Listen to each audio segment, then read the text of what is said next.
Am I the asshole for declining a wedding present from my mother's new husband? So some quick background on the situation. My mother and I reconciled over the previous holiday season and started speaking and meeting again for the first time in 6 years after she had cheated on my father and my parents got divorced. In the 7 months since she first reached out to me via my sister, things had progressed well to the point where my wife and I felt comfortable inviting her to our wedding.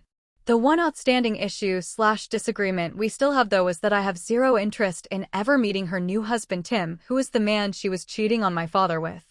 She has made several attempts to try and introduce him to me, however each time I rejected it and made it clear I have zero interest in ever meeting or interacting with the man.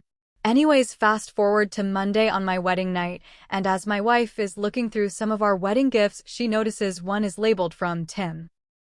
Later on, I approached my mother and asked if Tim got my wife and I a wedding gift, and she said he had and hoped it could be somewhat of an olive branch between him and I. I thanked her and Tim for the gift, but later on, after checking with my wife, I approached my brother and gave him the gift and told him to drop it off at my mother and Tim's house since I wasn't going to accept it. He took it and apparently dropped it off at their house tonight.